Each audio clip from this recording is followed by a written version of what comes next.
thing. I don't know why people keep calling me Markins. But anyway.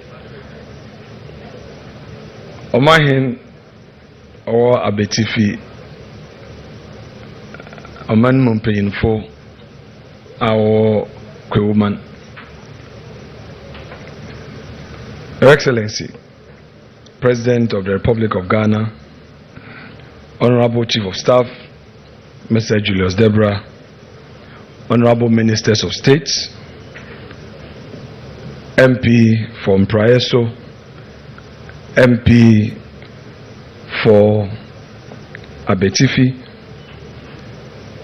other colleague MPs here present, captains of industry and industry players, distinguished members of the business community, friends of the media, ladies and gentlemen, good afternoon. Permit me to start with a little bit of an experience in industry. As a young man, I started a transport business. My trading partners were Kwewus. They supplied me spare parts and ties on credit. I went through difficult times with the banks, getting loans at high interest, and my workers letting me down. I recall a situation where at Guinness, Ghana, where I was transporting their drinks, at the end of a month, they would deduct all the losses I've made, and then my check was just too small to even pay my loan. And my tie suppliers and spare parts dealers will be on me. I have to pay them. But what happened? Drivers will go and park and play football. They will park and steal some of the drinks and sell. At Awaso, where I was running the bauxite business, drivers will park, they don't care. At a point I had to bring an expert from Canada to assist me. Though we had a transport manager, but the Obroni's face did a change for us, and I had to pay dollars. I remember my days at the weekend court because I had to pay SNET and I was defaulting, and the workers did not really care, and they would even go and report you that you've not paid their SNET, and they will use their union to do aluta. The businessman is really suffering. And I also recall when there was a change of government in 2008 and the new government came into office, I was running from Bupe, Aflao to Bupe. We pick gypsum from Tablibo in Togo, go to Aflao, drop some for diamond cement, and continue to Bupe. And then at each point, axle load, they would deliberately stop my trucks and other trucks would be passing because they said that boy is an MPP boy. My partner had to rush to Vice President John Dramani Mahama, as he then was, and he had to intervene to call those boys to order. Because I told my partner to tell him that the diamond cement factory in Bupe, if they don't get the limestone, they won't produce the cement and it will affect his area. Did we go or did we come? Indeed, I needed to give you this background so that those of you in private business will relate, so that we know where we are starting from and what is expected of us as a political class. Let me say it's an honor to join you for this second edition of the Kwewu Business Forum, an important platform that continues to inspire fresh thinking about Ghana's economic future, while reminding us that the future of our nation is deeply intertwined with the active participation of the private sector, particularly the strength of its indigenous businesses and the vision of its entrepreneurs. The theme for this year, the future of business, the role of the financial sector, is not only timely but foundational. No economy can thrive where access to finance remains elusive. Ghana's economic future will depend heavily on the strength, agility, and the resilience of its business community. and on the strategic role of the financial sector that it plays in supporting particularly our indigenous enterprises to scale up and succeed. When we empower local businesses with the capital and confidence they need to grow, we do more than boost productivity. We open up the pathways for job creation. And in a country where youth unemployment remains one of our most urgent national challenges, building a strong and inclusive financial ecosystem is not just an economic imperative, it is also a social one as well. Now, championing entrepreneurship. As I've already indicated, as someone who over 2 decades not only found himself in public service but also in the private enterprise, I understand the hurdles that define the entrepreneurial journey. I have walked the often unpredictable road of private enterprise, and so I know firsthand the thrill of opportunity and the weight of challenges that every Ghanaian entrepreneur must carry. I understand what it means to raise capital, to innovate through constraint, and to stay resilient in the face of shifting market dynamics and a fragile entrepreneurial ecosystem. These personal experiences have deepened my conviction that entrepreneurship is not just a livelihood, it is nation building.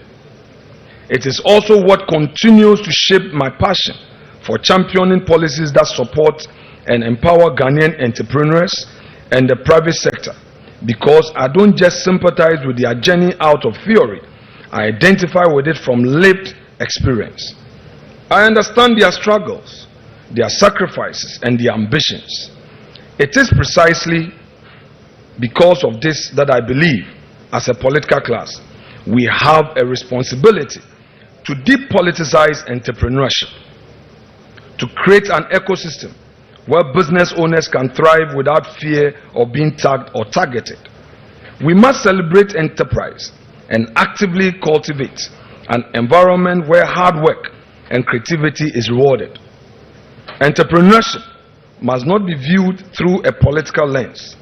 The success of a business should never depend on which political regime is in power, nor should it be stifled by partisan labels. Our role as political leaders is not to frustrate private sector actors, but to foster a fair and enabling environment where merit, innovation, and hard work thrive. And as we nurture this culture of enterprise, we must also take a hard look at how we extend opportunity, particularly to the youth. They must be supported only when they must not be supported only when they wear our party colors. They must be supported when they demonstrate potential, creativity, and drive. Ghana's future cannot be built on partisan loyalty. It must be built on merit. Those who deserve opportunity should be given opportunity, regardless of political affiliation. That is how we build a nation. That is how we create competition. And that is how we create progress in a nation. I believe that the time has come for Ghana to consider establishing a national orientation program built around these values, one that instills a renewed sense of civic responsibility, discipline, hard work, and enterprise in our national psyche. We must deliberately shape a new Ghanaian mindset, one that values hard work over shortcuts, merit over connections, and contribution over entitlement. The public sector is already choked, and the jobs of the future will be created in the private sector. This is the mindset people need to have. Such a program, especially if targeted at the youth, could play a transformative role in reshaping national attitude and helping us build a country where excellence is expected, rewarded, and sustained. The role of the financial sector in the growth of indigenous business cannot be overstated. For our economy to thrive, we must ensure that financial institutions play a more proactive role in supporting local enterprises, not only in providing capital, but also in creating the opportunities that will allow these businesses to grow and ultimately contribute to job creation on a national scale. It is imperative that the financial sector adjusts its approach, becoming more attuned to the needs of small and medium-scale enterprises, particularly those led by young Ghanaian entrepreneurs. We must bridge the gap between access to finance and entrepreneurial potential by developing financial products and solutions tailored to the specific challenges faced by our local businesses. Your Excellency, by doing so, we shall cultivate industries that are sustainable, innovative, and grounded in the realities of our local context. This shift will help transform the business landscape, making local enterprises the backbone of our economy and key drivers of job creation. As financial institutions, you are expected to rise to this challenge. You would not just provide capital, but become true partners in the growth of a prosperous Ghana of job creation. As financial institutions, you are expected to rise to this challenge. You would not just provide capital, but become true partners in the growth of a prosperous Ghana. I conclude